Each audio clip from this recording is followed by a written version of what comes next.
اب سننے والوں کے لیے آپ کی تعلیمات بڑی اہم، اور ظاہر ہے آپ کے اقوال، آپ کی تعلیمات کے بارے میں لوگوں کو بتائیے کہ آپ کی تعلیمات سے آج کا مسلمان کیسے استفادہ کر سکتا ہے؟ جنید بھائی، جب ہم ان اہل اللہ کا تذکرہ کرتے ہیں تو سب سے بنیادی اور سب سے اہم چیز موجودہ زمانے میں ان کی تعلیمات ہیں، تاکہ تصوف سے جڑے ہوئے جتنے ظاہری طور پہ ہمیں ہمارے معاشرے میں افراد نظر آتے ہیں تو ان کی حقیقت کیا ہے، ان کا دعویٰ کس حد تک وہ حقیقت کے قریب ہے، اور حقیقی جو تصوف سے متعلق افراد ہیں، ہمارے اسلاف ہیں، ان کا عمل کیا تھا۔ اور اسی حوالے سے حضرت ابو الحسن خرقانی علیہ الرحمہ سے پوچھا گیا کہ حضور صوفی کون ہے اور تصوف کیا ہے؟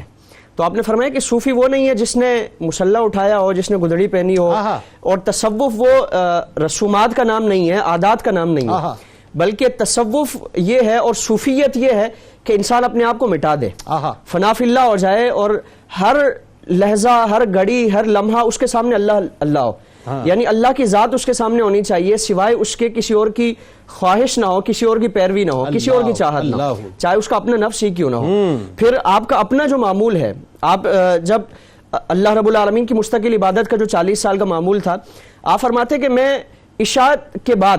عبادات سے فارغ ہو کر فرمایا کہ اس وقت تک مجھے سکون نہیں آتا جب تک میں اپنا محاسبہ کر کے دن بھر کے اپنے جو معمولات ہیں اس کا جائزہ نہ لے لوں کہ آج میں نے کیا کیا کام اللہ رب العالمین کی رضا کے لیے کیے۔ یقیناً سارے کام اللہ کی رضا کے لیے، لیکن امت کے لیے یہ تعلیم ہے، جس طرح آپ صلی اللہ تعالی وسلم نے اہل اللہ کی ڈیوٹی لگائی کہ امت کو اپنے عمل کے ذریعے تعلیم دی جائے کہ ہم نے کیا کرنا کیا ہے،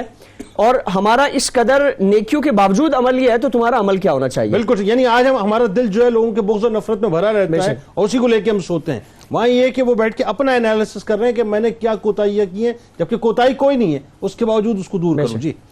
پھر آپ سے پوچھا گیا کہ حضرت سب سے بہترین جگہ کون سی ہے اور سب سے بہتر چیز کیا ہے، تو آپ نے فرمایا کہ وہ دل جہاں اللہ رب العالمین کی یاد ہو،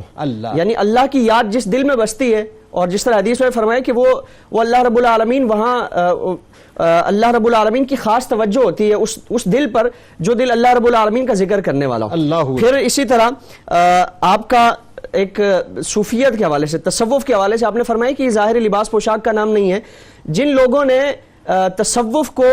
اور اللہ رب العالمین کے قرب پانے کو ظاہری طور پر لباس سے مشروط کر دیا اور اس سے معلق کر دیا کہ یہی تصوف ہے، اور ظاہری طور پر کوئی حلیہ اپنا لیا جائے، کوئی اہتمام کر لیا جائے تو اس کے ذریعے قرب الہی پانے کی کوشش کی جائے، فرمایا کہ وہ اللہ رب العالمین کی طرف سے آزمائش میں مبتلا کیے جاتے ہیں۔ حقیقی جو تصوف ہے اور معرفت الہی کا جو حقیقی راستہ ہے، فرمایا کہ وہ دل کا ہے، یعنی اللہ رب العالمین